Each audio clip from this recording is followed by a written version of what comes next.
Hello and welcome to Cogitations, a podcast about cognitive science and how it can help us explore the wonderful quirks of the mind. Cognitive science is the interdisciplinary study of the mind. It is comprised of cognitive psychology, the neurosciences, linguistics, philosophy, social sciences, computer science, and more. Without further ado, here is today's episode. I'm today's host, Tanay. We often talk about the modern challenge of work-life balance. However, long before the existence of offices, long commutes, and packed calendars, our ancestors lived as hunter-gatherers. Did they actually enjoy more leisure time than we do? And did the shift to farming mark the beginning of longer workdays and less free time? Today's guest is the person to answer these questions, or at least some of them. He's Mark Dyble. Mark is an assistant professor in evolutionary anthropology at the University of Cambridge. He has broad interests in understanding variation in behavior and biology across human populations.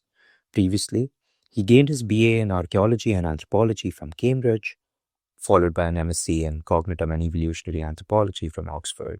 Subsequently, he pursued a PhD in Anthropology at University College London, supervised by Professor Andrea Migliano and Professor Ruth Mace, where he conducted empirical fieldwork with the Agta foragers in the northern Philippines. After several postdoc stints, he was also a lecturer in Quantitative Anthropology at UCL for 4 years. So welcome, Mark. Thanks for taking time to be on the show. Thank you very much for having me. So to kick off the episode, I guess we like to start with some personal questions. So could you describe for our listeners your academic journey until now and how you got interested in human behavior? Yeah, so I suppose there are three main parts to my research career. I started out doing a PhD with hunter-gatherers, which is the focus of most of what I'm going to talk about today, because that includes the work I did on time budgets. For the most part there, I was interested in understanding the economics of foraging societies, both because I'm interested in variation across human societies in general, but also interested in sort of trying to understand fundamentals of human evolution. So if you're interested in human social behavior, then you have to, of course, recognize that we were hunter-gatherers for most of our evolutionary history. And so, as it were, if cooperation is the answer, what was the question? And I think to understand the question, the sort of economic or ecological challenges that led to the evolution of large brains and social cognition and so on, you have to understand the demands of a foraging economy. So that was my starting point. And then I sort of took a bit of a detour after that into thinking about social behavior and in mammals more generally. What are the principles that determine the sort of social interactions that we see within species? And biological anthropologists do this all the time, but for the most part, we just study other primates. And so I was keen to look beyond the primates and did some work with meerkats. So you mentioned, sorry to interject, but you mentioned biological anthropologists. What is so special about biological anthropologists, or what are the differences? Why use the term biological anthropology? Well, there are some domains of research that biological anthropologists do that social anthropologists don't. So that would be paleoanthropology, for example, understanding the human fossil record. There are biological anthropologists who study human population genetics, both today and increasingly using ancient DNA to reconstruct population movements in the past, for example. So those are things that that's anthropology. It's the study of human beings, but it's that's the kind of biological anthropology that is, I suppose, important to separate, just because it's not the kind of anthropology that social anthropologists or cultural anthropologists would be doing. They would be doing more qualitative research. I guess mine is the label of biological anthropologist starts to take on more. There's more of a question mark around why I would call myself a biological anthropologist when I'm actually studying the behavior of living people, right? Because then that's what social anthropologists, cultural anthropologists do. And actually, there shouldn't be such a big distinction. And in many ways, really, the main distinction is doing qualitative research. In social or cultural anthropology and quantitative research and biological anthropology. So these questions about time use that we'll get onto, studying what people do with their time is not something that is exclusively the preserve of Right. biological anthropologists, but we tend to be the ones who go and collect sort of quantitative data on it. So I interjected you when you were explaining the second leg of your research, which was looking at social organization across mammals. And there was a third part. The third part was, yes, I sort of retreated to my armchair to do theoretical modeling to try and understand. I mean, the problem is with studying evolution is that it's already happened. So often we have verbal models for things that may have. What do you mean by a verbal model? A verbal model would be, so for example, there's this idea that's been floating around for a long time since Darwin. In fact, Darwin mentioned this, that that maybe cooperation within human groups is driven by warfare between groups. So you could say, well, it's plausible to think that you may have a situation in which if you have variation between groups in how cooperative members of that group are internally, that they will be more formidable when they're in competition with their neighbours. And therefore warfare between groups could actually be a force for driving cooperation within groups. So that's a verbal model. I see. Now, we can't really directly test that, but all we can really do is look for proof of concept for that. So one thing we could do is, well, maybe there are similar dynamics that play out in other species. Right. So my colleague here, Sylvain Lemoine, looks at conflict between chimpanzee groups partly as a model for this sort of idea. But then with really from the 1990s onwards, there was a proliferation of agent-based models, computational simulations, in which you produce basically a dynamic spreadsheet where you populate some fictional landscape with individuals, and they form groups and they vary between groups and how cooperative they are, and they go to war. And you can see whether in your simulations this dynamic that you identified in your verbal model would play out. Right. It's not a test of the hypothesis, but it's just making it a bit more robust. Anyway, so that's the sort of thing that we might do. And actually, for what it's worth, I'm a bit skeptical of the utility of these models. And so actually some of my computational modeling work, and that done by my students, is actually to reanalyze some of these old models with a bit of a skeptical eye. Gotcha. So just from this very answer, there seems to be a diverse range of interests that you're backed in. Which of these interests have you done for leisure, since we're talking about leisure time today? Yeah, the line between work and leisure should be thin if you're an academic. It doesn't always feel like that. But no, I mean, that raises an important point that we're going to come up against, which is, the definition of work and leisure. Especially in creative industries, which I suppose you might include. So I think you've just given me a brilliant segue to my opening question for this episode, which is, how do we start defining leisure? Yeah, so, a good question. I suppose it's often in these studies, or let's say studies of time use,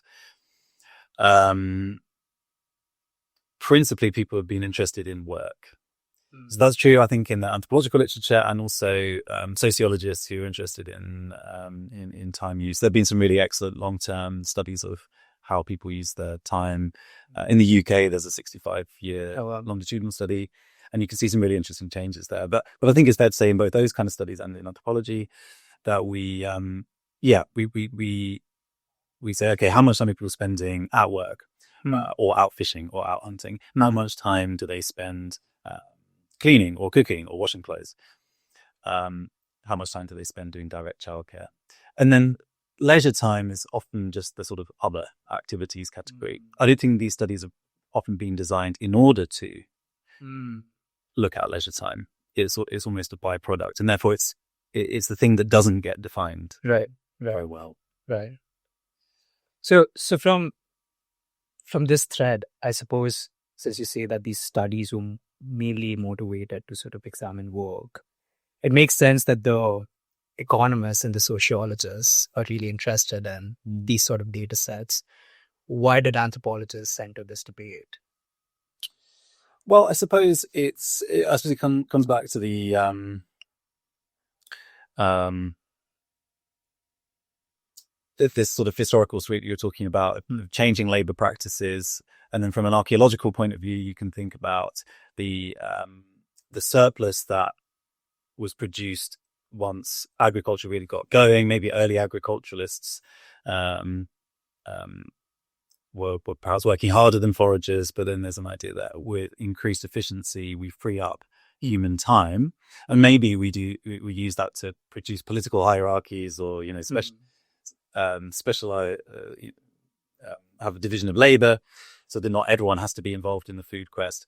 But I think the idea is the long-term sweep is that of human history is with a move away from engagement in the food quest. Like fewer people are involved in actually going out and getting food, and those who are doing so with greater efficiency. So then the question is, well, what came before this early agriculture, which was presumably rather inefficient? Some people would have seen that the foraging that came before that must have been even worse. It must have been even more demanding. So actually some of the early quantitative studies on hunter-gatherer time use were in the 1960s, which were really in opposition, which I suppose they were collected in a neutral way, but they provided they clearly contradicted this. So this is the idea of they came up with Marshall Sahlins, which is a really important idea in anthropology, the idea of the original affluent society. Okay. So what all that was about is basically saying, well, your affluence ought to be determined by your ability to satisfy your wants. So if you're in a society where maybe you don't want a huge amount of material wealth, or you don't have the means to produce that surplus and material wealth, then actually it is possible that your needs could be met in relatively with a relatively modest amount of work per day. And this was there was data from foragers in the Kalahari and in Australia, which suggested that people were only working in terms of actively going out foraging 15 to 20 hours per week, which made a lot of people in the late 1960s was really sit out, because this was the sort of number of hours per week.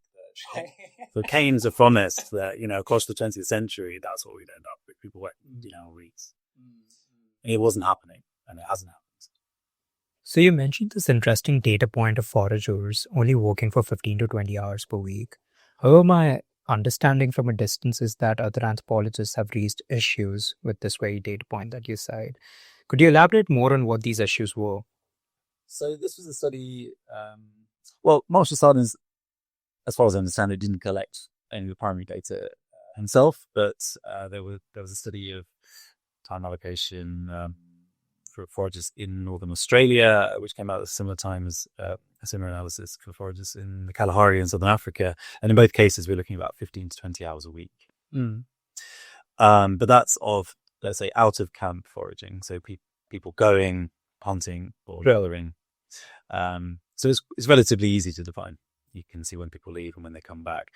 So it's not including household chores, which I think most of us would regard as work, but perhaps of a different, sufficiently different kind to fall under a different category. If you ask someone how many hours do you work each week, they will probably answer how many hours 35 hours or 40 hours in the office or out doing whatever their work is. They wouldn't readily come to a number of how much time they spend cleaning the kitchen. But actually, if you add the domestic work, the estimate for both of these societies was 40 to 45 hours. I see. So more significant. But then I assume here that, as you said, that in our societies, you do not count domestic work as work. If you would sort of add that up in our time budgets for us, do we really see a difference between foragers, hunter-gatherers, and ourselves? They would be doing more domestic work.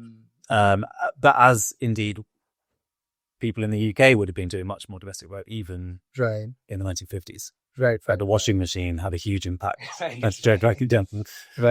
The time involved in washing clothes prior to washing machines. Well, I guess the interesting question here would be that as an external observer, these are categories that we are inventing, or what is included in work and what isn't. And I'm curious whether in the populations that anthropologists have looked at, has there been any attempt by these external observers to ask the local population whether they consider this as work themselves? Yeah, a good question. Yes. And actually it kind of goes the opposite way in a sense that when it comes to the thing that we might most clearly define as work, which is going out foraging, not universally, but a relatively consistent thing is how it is often foragers report that they do enjoy going foraging. Okay. Definitely saw this in the Philippines. I think it sort of feels like a human universal that people like to go fishing, and when they go fishing, they like to talk about years. So I actually, there's a general point where I was doing ethnographic fieldwork in the Philippines with the Agta, who will come on to.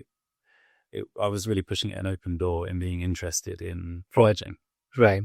In terms of people's willingness to engage and to tell me about it, and for me to weigh how many grams of fish they collected each day. And stuff. Right.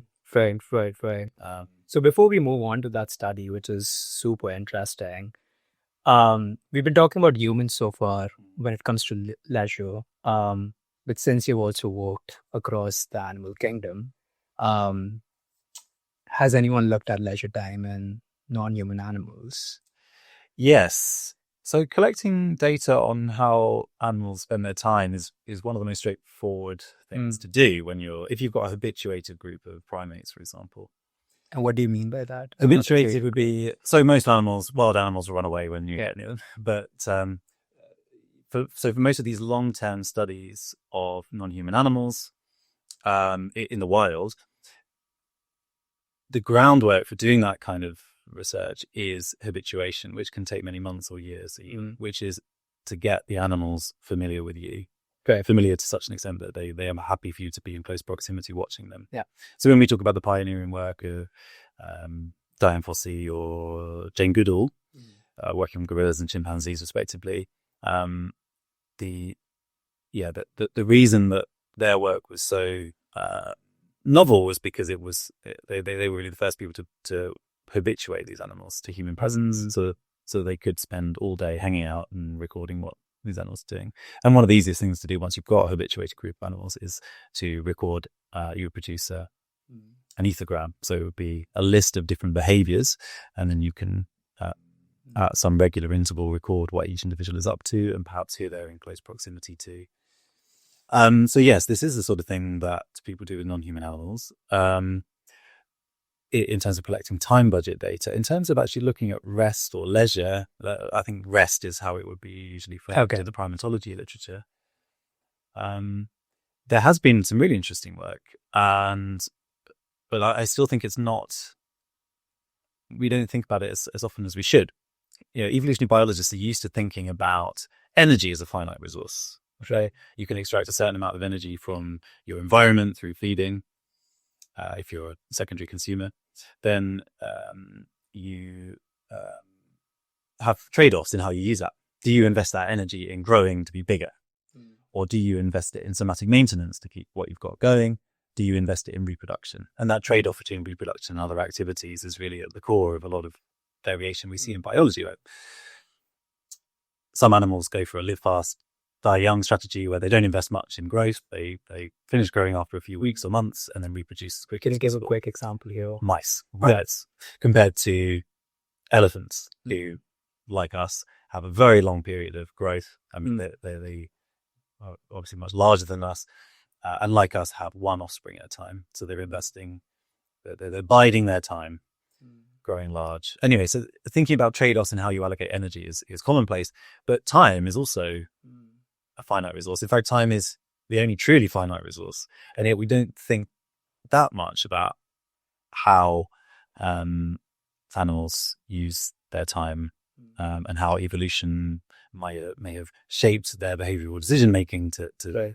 I mean, there are many people who've done some really interesting work on that, but it's not as prominent, I don't think, as thinking about energy. So, for example, with thinking about rest time, there's some work in the noughties, 1990s by Robin Dunbar, Julia Lehman and others, looking at time as an ecological constraint. So there was a very nice paper which compiled data on how much rest time different primates have, and there was actually a huge variation. I looked this up. So, for example, they found that tufted capuchins spent 7% of their daytime at rest, compared to mantled howler monkeys spent 10 times as much, 72%. Oh wow! At rest. So huge differences. And also, the reason they talk about time as an ecological constraint is because, all else being equal, you might think, okay, let's imagine a monkey population or species that feeds on figs, and you have two environments, and in environment B, there's half the density of fig trees. Yeah. So you might think, okay, well, the population, the carrying capacity for that population of monkeys would be half as much. What is the carrying capacity? The carrying capacity would be the number of animals that can be sustained at that level of resource. So, but it doesn't actually quite work out like that, in part because of time. So if you are living in a resource dense environment, you don't necessarily have to spend that much time traveling between feeding sites. Right. Whereas if you halve the density, then you might be spending 3 or 4 times more time traveling between sites. And there's only so much time in a day that you can spend traveling, taking away from other activities, before you can no longer actually viably live in that environment. So anyway, in this, there was this very nice paper that actually looked at the range of folivorous and frugivorous monkeys across Africa, and they looked at the relationship within those species between the environmental productivity and how much rest time they had, to work out kind of what's the upper limit, because you can only eat so much into your rest time. Yeah. And kind of extrapolating those correlations between rest time and, say, temperature or productivity across Africa, they produced a map of where you would expect the range of these species to be. So where in Africa would you expect this primate to be, based solely on a model of their time allocation? Right. And it basically did a very good job of predicting the observed distribution of these animals. So it was a nice kind of proof of concept for time as an ecological constraint. So there has been some interesting work. Yeah. Coming back to humans now, since we've been making these allusions to your super interesting study that you did with the Agta foragers in the Philippines, maybe let's start with, why did you choose this population, and a quick ethnography of who the Agta are? Sure. So the Agta are a group of indigenous Filipinos. That's how the Filipino state would recognize and define them. And they live in northeastern Luzon. So the Philippines is an archipelago, 7,000 islands. And when I say I've studied, lived with foragers in the Philippines, people sometimes assume that they're on some remote island or something like this. But actually, Luzon is in general is very densely populated. It's home to Manila, in the south, one of the largest cities in the world. Yeah. So it's amazing to think that 400 or not something kilometers away, you have a group of until very recently, foragers. And the reason is that you've got a mountain range, the Sierra Madre Mountains, that cut down steeply to the Pacific coast, and the Agta are living along this coastline basically, and up into the mountains as well. So they're very isolated. There's no road to the municipality in which I did my ethnographic fieldwork. You have to take an aircraft or a long boat journey around to get there.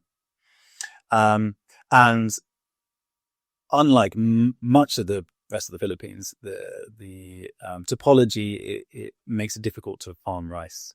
I see. So there is some. The Agta are not the sole occupants of this coastline. In fact, they are a minority. The majority is still low population density, but there are farmers, rice farmers as well, right, and also fishing villages.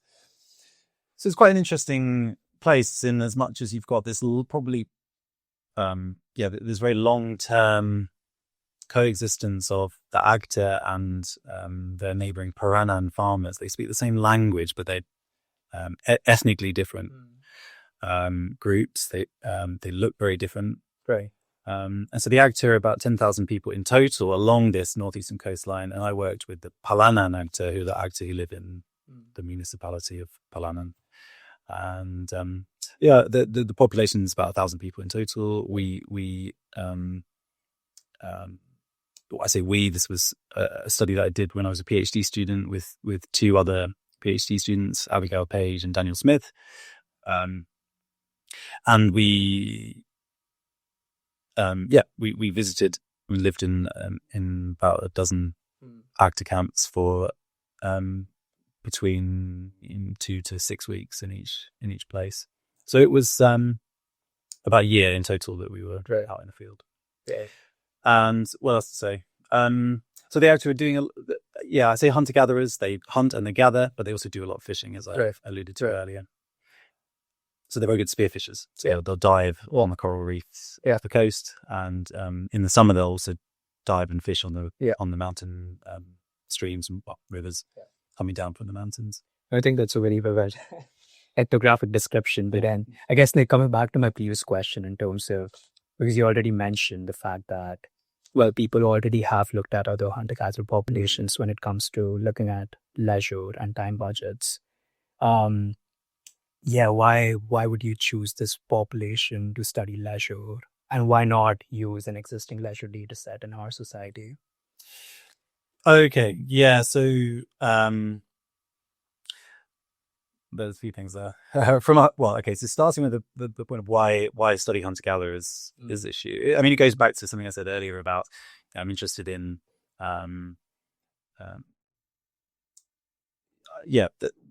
the understanding the economics of hunting and gathering, basically. The lives of the Agta are very different from the lives of they're not living fossils. They have contact with non-foraging neighbors. They use metal tools, but nonetheless, I still think that the fundamental challenges of foraging and the social solutions to some of those challenges, like for example, the probability of you going out and being hunting for a day and being successful is about 30%. So that creates a big problem, right? Because when you do get something, it would be enough to feed a large number of people, but not your family exclusively before the meat goes off. So it clearly lends itself to food sharing. So if we all go off separately and bring back what we get and then share it, then there's a decent chance to have something every day. So understanding these kind of basic economic challenges of foraging and how social organization or cooperation between households can solve these problems is primarily what I was interested in. And then this the time budget data, in a way, actually, I didn't go in with a clear hypothesis. This was really collected as part of our sort of kind of background quantitative ethnographic information.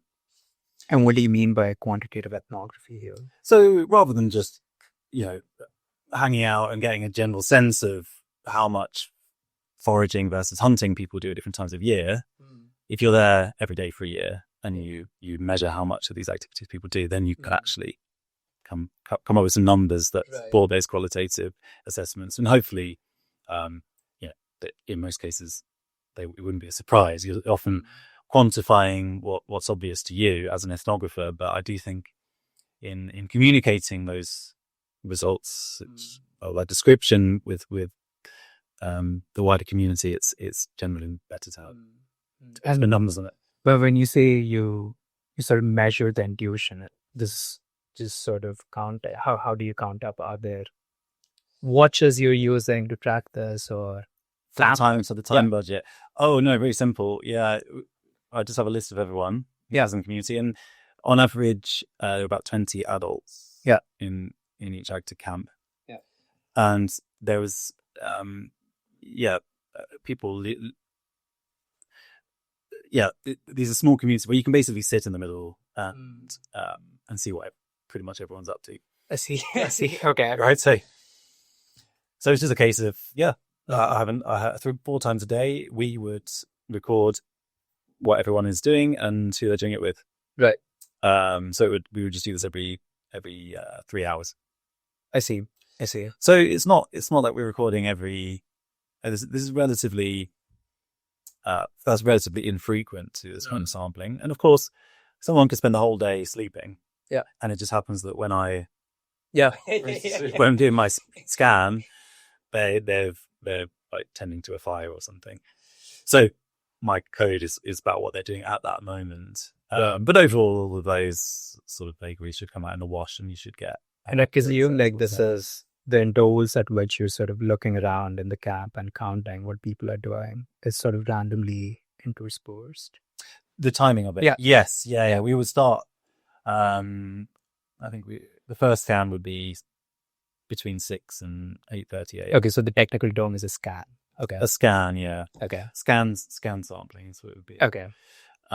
So that's really that I would say that this is a better method than what might be used for. So there's at UCL, University College London, there's a Centre for Time Use Research. Okay. And the way they would collect data on how people in the UK would, or actually they do it in a bunch of countries now, but they would ask people to retrospectively report what they've done, which I believe that's the case anyway. Might be maybe beyond that, but yeah. So we don't have to rely on self-report data of asking people, what did you do today? And in general, and that's better because if you, at the end of the day, ask someone, what did you do? Right. They'll focus on the main activity, which might be going fishing. Yep.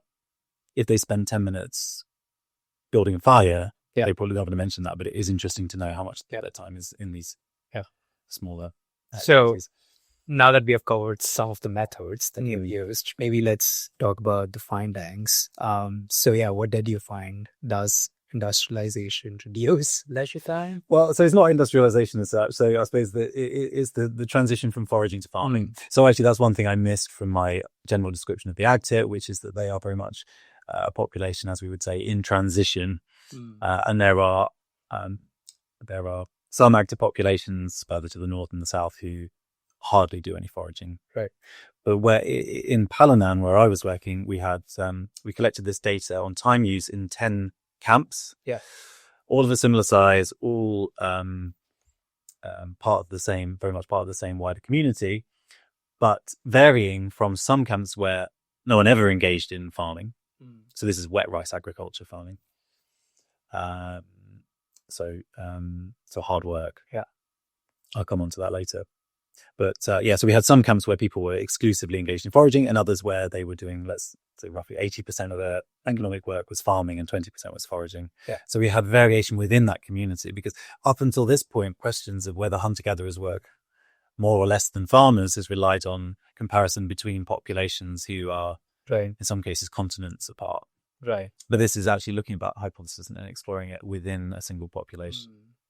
So then we could say, okay, as we go across that gradient from foraging to farming, what happens? And this is the main results are. Basically, we see that people have about, if you go from 100% foraging to 100% farming, you have about 50% less leisure time per day. So the estimates were going from roughly 5 hours a day of leisure to about 3 hours a day of leisure. And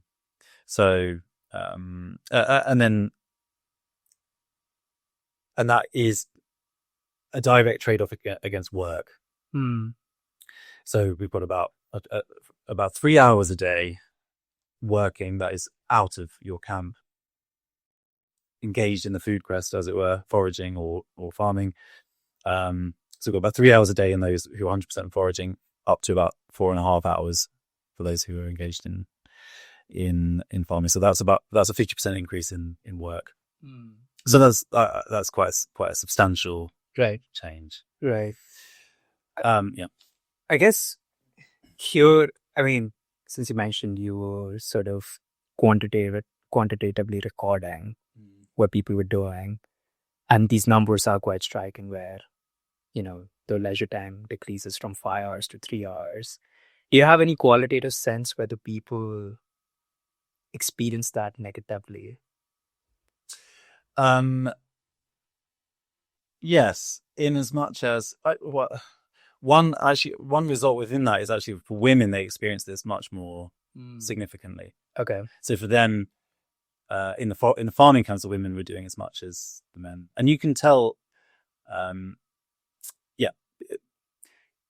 People choose to do it, but they don't like farming as much as much as foraging. Even the foraging is much more harder. The foraging, I didn't know that it is actually. Actually, whether you're hunting or gathering or fishing, the main activity, if you're out for half a day doing those things, is walking. Right. Because in almost all cases, a large proportion of that time is getting to the place to do your fishing or your hunting. Which is preferable, I think, to bending over in a paddy field harvesting rice. I know what I would rather do.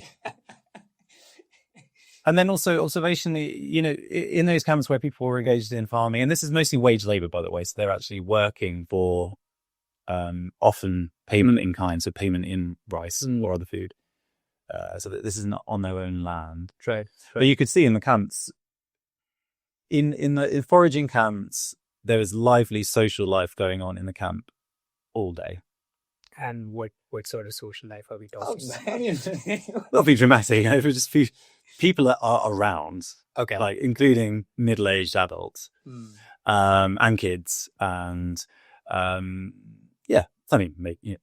not dramatic. People might be just hanging out, chatting, napping, looking after each other's kids. So it's a very hyper-social. It is. It feels hyper-social. But in those camps where people were, it was kind of a ghost town in the more farming camps, because people for most of the middle of the day were out, both like men and women of all ages, apart from very elderly. So you often had a few old people and kids were the only ones left in camp.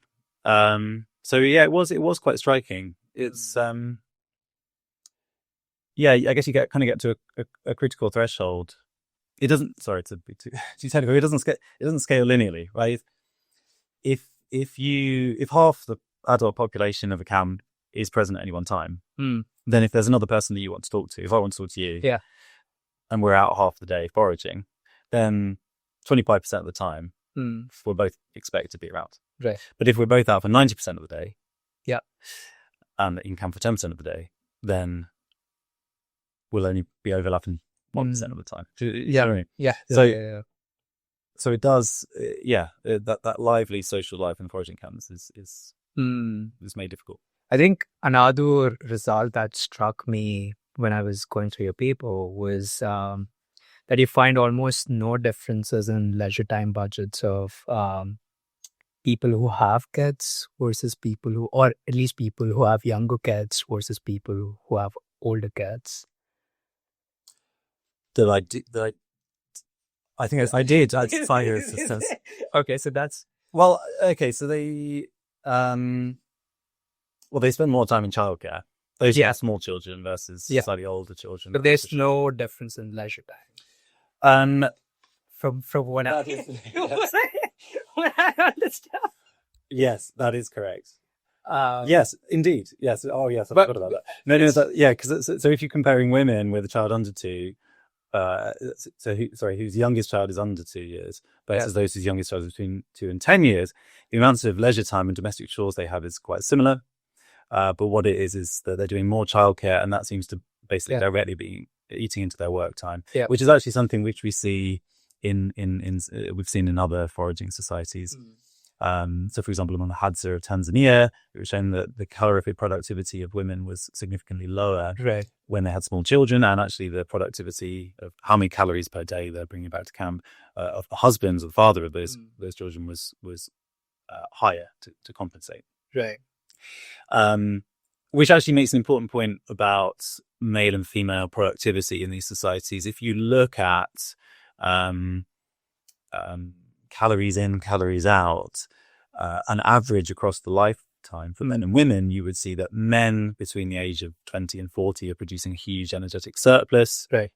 They're bringing more food back to camp than they are consuming, and that for women it's the opposite. They're in deficit. They're producing less than they consume. But when you get into the details, really it's driven by this effect of having nursing children on the time that you can spend foraging. Yeah. The efficiency per hour is rarely very different between them. Right. Once they're out foraging. So it's basically that those differences in productivity between men and women are largely a consequence of time budget trade-offs. Yeah, I think I still find it quite fascinating for very different reasons. Maybe because I'm sort of mapping my intuition to the societies that we inhabit, where almost anecdotally, whoever I've seen had a kid, they seem to qualitatively indicate that their leisure time has almost eroded away. And the fact that you almost find no differences here in this context. Well, I wouldn't say that actually, because in this context, this comparison we've just made is between those who have a young child between 2 and 10 versus those who have a very young child. I see. Yeah. If you look at the overall data, the overall amount of leisure time that people have from 0 to 80 years of age, it is most definitely U-shaped. So there's plenty of leisure time for children, and it basically on the age of about 40 onwards, it's a steady increase in leisure time. I mean, I'm sort of eyeballing my graphs here, but the average 60-year-old has about 50% of their time at leisure. The average 35-year-old has about 25%. So there are big differences, and that pinch point seems to be, that would also be the period of life where you have the most dependent children. So the U-shaped curve of leisure time is universal. You say it's okay. It's a human. I feel that myself. Yes. So I guess we could shift gears now, since we've talked about how the transition from foraging to farming or agriculture sort of leads to this direct reduction in leisure time and some of the ecological constraints as to why that might be. Maybe let's complete that picture of the history of time. Where do we go from agriculture then? What's happening from agriculture to our hyper-industrialized societies? Well, that step to agriculture, I mean, this is a sort of big question in archaeology and anthropology, is why people would transition from foraging to farming if it was harder work to farm. And indeed, Jared Diamond described agriculture as the worst mistake in human history, right? And we see that in the health, as indicated in skeletons of early agriculturalists. They had more dental caries. They were shorter in stature. If you need a filling in your tooth, I see. Bacteria have eaten through your enamel. The core. Yes. So that's a dental caries. So this is probably a consequence of the confluence of a number of factors. So that could be because agriculture can sustain higher density population. So pathogens have a better environment for being sustained in a population. You have close contact with domesticated animals who can be what we call a zoonotic reservoir. Right? So they have their own pathogens, and if we're in close contact, then those pathogens can jump from, say, pigs to humans or chickens to humans. And then also, presumably, there was a big decrease in dietary breadth as you're moving from foraging to farming. And then farming is great when it goes well. But there's delay and risk involved. The risk of weather not being favourable and you not having a good harvest. So it's this how people use their time is only a small part of this question, but it does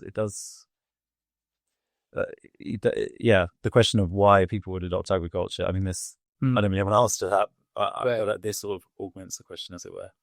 Especially then, I guess a related question would be something on the lines of, when we are discussing the transition from foraging to agriculture, a lot of it, as you sort of described, boils down to the economics of everyday hunter-gatherer life, right? And as you described for the Agta yourself, some of the work is really hard when it comes to at least wet rice cultivation. In our societies today, it seems like the work has gotten easier somehow, but also much more cognitive. does this sort of impact our ability to discern when we should be able to take a break? Because I guess like an implicit assumption in everything that we're talking so far is that we take time for leisure when we are fatigued. But is this the theoretical implication, or is there something to leisure where we sort of take a step back and take a conscious choice and say, oh, despite these constraints, I'm going to take out time for leisure? I think it is harder to judge when you need to take a break from cognitive work, as it were, because physical work is really it is literally work, in the sense of, in physics you talk about the concept of work, right? Yeah.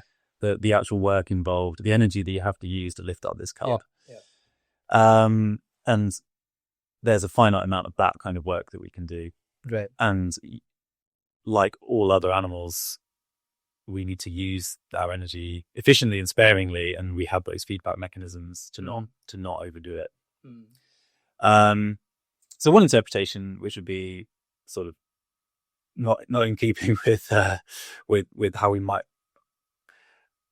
feel about desk work, is that without those physical constraints, surely we could just keep going all day. And occasionally I think I have days like that. But there are also days where you really don't feel you can even get fired up. So I guess there are some feedback. You do get feedback on from sort of, let's say, cognitive desk work. But then it comes in the context where there are expectations from other people about how much you should be working. So maybe the difference is not really between physical work and cognitive work, but between self-directed work. Foragers don't have a boss who tells them about foraging. Right. So would one of the natural predictions be, let's say, I mean, as you said, contemporary forager populations are not living fossils per se, and as they get access to some of these technologies and more ways to sort of engage in cognitive work, would you then predict that they would still be better at taking breaks just because the cultural ethos is that no one's the boss? I think that, if you're talking about a transition to office jobs, then I think that culture goes very much with the economy, doesn't it? So change the economy, and that's unlikely. So it's a bit of a but no, if they were able to retain that sort of philosophy of work, then perhaps they would have lower rates of burnout. Or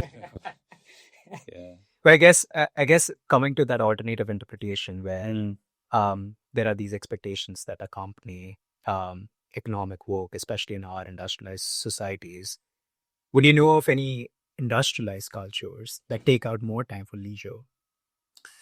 Well, I'm aware that there's a movement to work 4 days a week, for example. Local to here, South Cambridgeshire District Council have implemented, or they are trialing, a 4-day working week.